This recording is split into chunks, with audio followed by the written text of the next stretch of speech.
ஓம் சாந்தி. B.K. Surajbhai அவர்களின் தாரணை வகுப்பு, மே 12, 2025. நாம் நமது வாழ்வினை தடைகளற்றதாக ஆக்க வேண்டும். தடைகளற்ற வாழ்விற்காக தன்னைத்தான் சரளத்தன்மையினால் நிறைத்து கொள்வோம். அனைத்து விகாரங்களை, சூக்ஷ்மமான பொறாமை, வெறுப்பு ஆகியவற்றை, பிறர் பற்றி சிந்தித்து கொண்டிருப்பது, பகைமை பாராட்டுவது ஆகியவற்றை தியாகம் செய்து விடுவோம். ஏனென்றால் இப்படிப்பட்ட விஷயங்கள் நம்மை எதிர்மறையானவராக்கி பலமற்றவராக ஆக்கிவிடுகின்றன. யார் அனைத்து சக்திகளாலும் நிரம்ப பெற்றவரோ அவர்தான் தடைகளற்ற வாழ்க்கையை வாழ முடியும், தடைகளை அழிக்கக்கூடியவராகவும் ஆக முடியும்.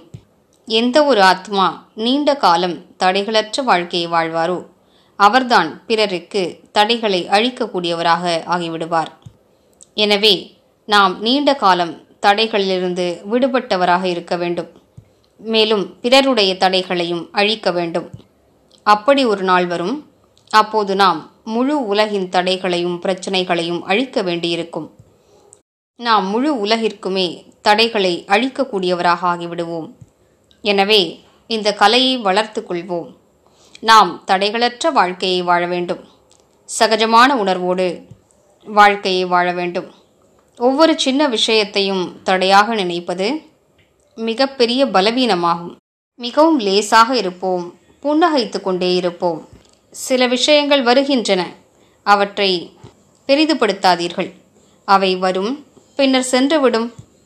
நாம் அதனை பார்த்து ரியாக்ட் செய்யக்கூடாது. அப்போது அவை தாமாகவே அழிந்துவிடும்.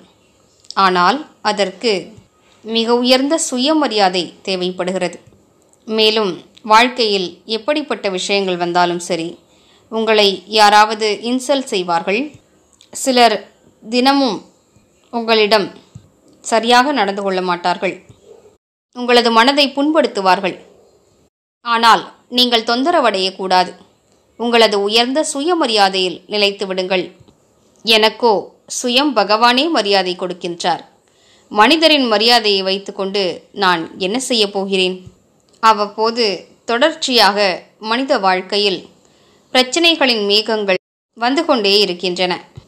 ஒரு தடை வந்தது, பின்னர் மற்றொரு பிரச்சனை வந்தது, பின்னர் மூன்றாவது வந்தது. அப்போது மனிதர் நாலாபுறங்களிலும் பிரச்சனைகளால் சூழப்பட்டதாக உணர்கிறார். அல்லது ஒரு பிரச்சனை செல்கிறது, மகிழ்ச்சியை பறித்து செல்கிறது. அடுத்தது நிம்மதியை பறிப்பதற்காக தயாராக இருக்கிறது. மூன்றாவது வருகிறது, விரக்தியின் இருளில் தள்ளிவிடுகிறது. அப்போது மனிதர் என்ன செய்வது என்று யோசிக்கிறார். பாபாவின் ஒரு மகா வாக்கியத்தை மறக்கக்கூடாது. எப்போது குழந்தைகள் மீது பிரச்சனைகள் வருகின்றனவோ அப்போது குழந்தைகள் யோசித்து யோசித்து அந்த அளவிற்கு குழம்பி விடுகிறார்கள். என்னுடன் சுயம் பகவான் இருக்கிறார் என்பதையே மறந்து விடுகிறார்கள். உங்களது நினைவின் தொடர்பு சரியாக தந்தையிடம் இல்லை என்றால் கூட இந்த ஒரு விஷயத்தை உறுதிப்படுத்திக் கொள்ளுங்கள். என்னோடு சுயம் பகவான் இருக்கின்றார்.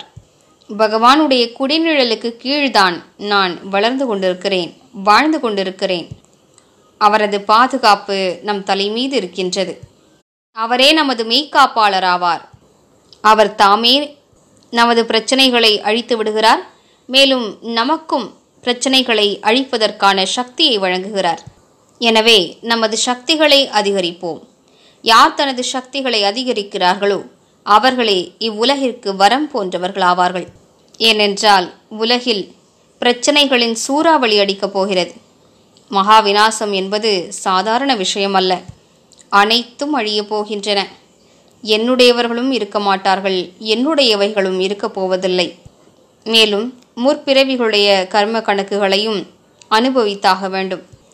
முடிவதற்காக அவை நமது முன்னிலையில் வந்து நிற்கும். மிகுந்த கடினத்தன்மையை ஏற்படுத்தும். அவற்றையும் நாம் பொறுத்து கொண்டாக வேண்டும். எனவே அனுதினமும் பாபாவிடம் வரத்தை பெற்றுக்கொள்வோம். எனது வாழ்க்கை தடைகளற்றதாகும். நான் தடைகளை அழிக்கக்கூடியவனாவேன். வாழும்போதும் சகஜமான உணர்வோடு, தடைகள் தடைகளாகவே இல்லாத உணர்வோடு வாழ வேண்டும்.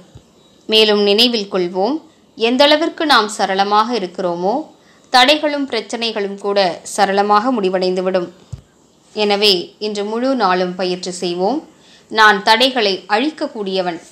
மேலும் பாபா என்னோடு இருக்கின்றார். 1000 புஜங்களோடு பாபா எப்போதும் என்னோடு இருக்கின்றார். ஓம் சாந்தி.